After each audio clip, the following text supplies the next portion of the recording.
Cressida Dick has warned tech giants are making it impossible to identify and stop terrorists from carrying out deadly attacks. The Metropolitan Police Chief said the current focus on encryption by big tech companies is only serving to make our job to identify and stop these people even harder. Dame Cressida yesterday had her contract at the Met extended until April 24 despite furious backlash from former Tory MPs. It comes after the head of MI5 warned Britain could face a spectacular attack like 9/11 after the West's withdrawal from Afghanistan. Ken McCallum said the security service was concerned that terrorists would be able to regroup and plan sophisticated operations targeting the UK. And writing for the Daily Telegraph, Dame Cressida warned end-to-end encryption, which allows terrorists to message each other in secrecy, is giving terrorists an advantage over police.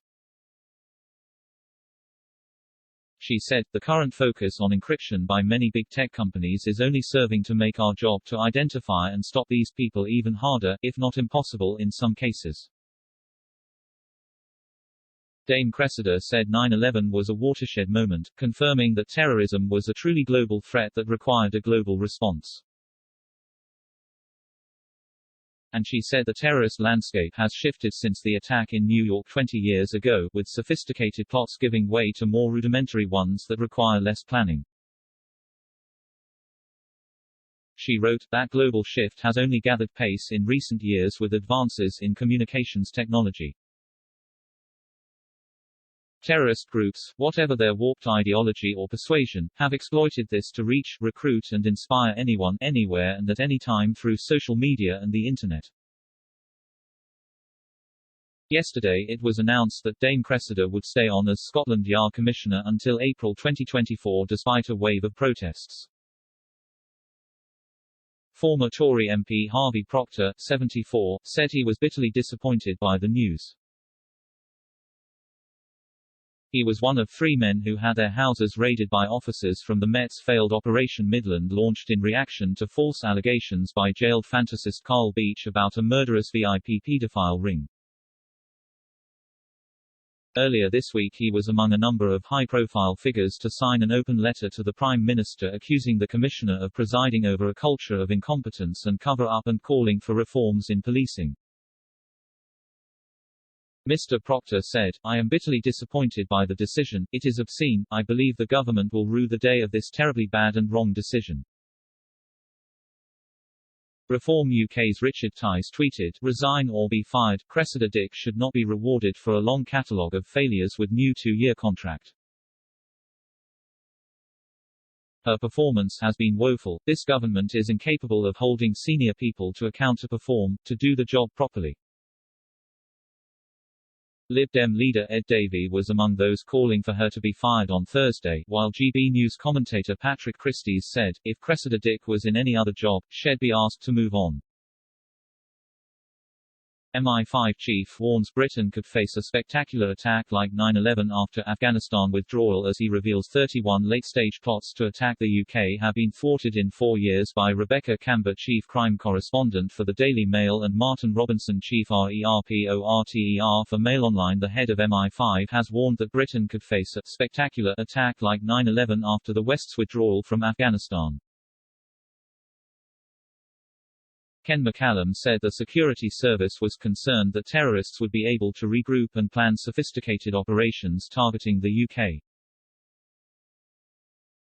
Yesterday he revealed that MI5 and the police have thwarted 31 late-stage plots to attack Britain in the past 4 years, including 6 during the pandemic.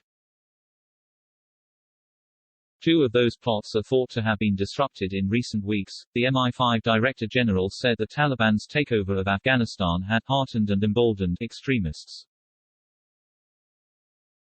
Mr. McCallum recalled the thwarted 2006 transatlantic airline plot to detonate liquid explosives on 7 aircraft taking off from Heathrow, saying plots of that spectacular magnitude had been less common due to 20-year effort to combat the terrorist threat from Afghanistan. he told the BBC Radio 4's Today programme ahead of today's 9/11 anniversary. The big concern flowing from Afghanistan, alongside the immediate inspirational effect, is the risk that terrorists reconstitute and once again pose us more in the way of well-developed, sophisticated plots of the sort that we faced in 9/11 and the years thereafter. There is no doubt that recent events in Afghanistan will have heartened and emboldened some of those extremists, and so being vigilant to precisely those kinds of risks is what my organization is focused on, along with a range of other threats.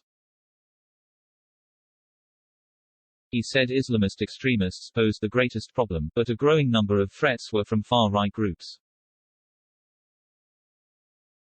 Mr. McCallum said the threat of terrorism in the UK remains a real and enduring thing, and that the coronavirus pandemic has not diminished this.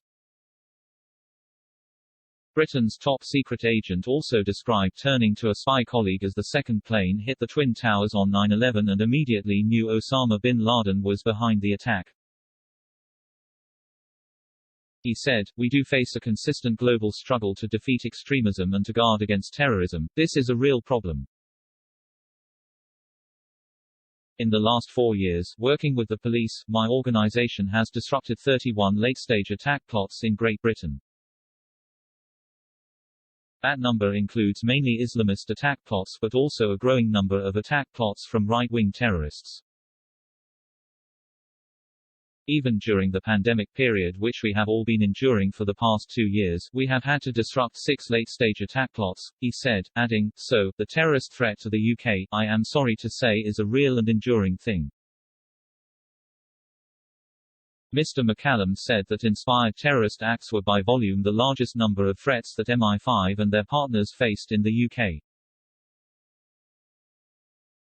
There is no doubt that events in Afghanistan will have heartened and emboldened some of those extremists, and so being vigilant to precisely those kinds of risks that my organization is focused on along with a range of other threats, he said. The former head of the UK Armed Forces General Lord Richards also raised the prospect of another 9/11s yesterday, saying, "Ungoverned spaces have opened up in Afghanistan which terrorists would be able to exploit." And former PM Tony Blair said governments must take action against the Taliban if they again allow the country to become a base for terrorism. Mr. McCallum also described where he was on the morning of 9/11 and how colleagues knew they would be dealing with the aftermath for the next 10 years.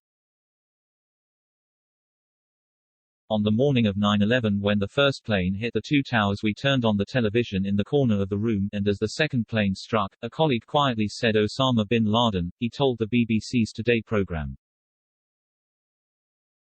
Someone else said I guess we all know what we're going to be doing for the next 10 years of our lives, and so it proved. In the 20 years since we have faced wave after wave of terrorism from extremists seeking to cause mass casualties and prepared to give up their lives in the act, that is a horrifying reality, but, by the same token, it is also extremely motivating for my organization. Mr. McCallum said that although more directed plots from terrorist organizations take time to organize and carry out, psychological boosts for their causes could happen overnight. Terrorist threats tend not to change overnight in the sense of directed plotting or training camps or infrastructure, the sorts of things that al-Qaeda enjoyed in Afghanistan at the time of 9/11, he told the BBC's Today programme. These things do inherently take time to build, and the 20-year effort to reduce the terrorist threat from Afghanistan has been largely successful. But what does happen overnight, even though those directed plots and centrally organized bits of terrorism take a bit longer to rebuild? Overnight, you can have a psychological boost, or morale boost to extremists already here, or in other countries. So we need to be vigilant both for the increase in inspired terrorism which has become a real trend for us to deal with over the last 5 to 10 years, alongside the potential regrowth of al-Qaeda-style directed plots.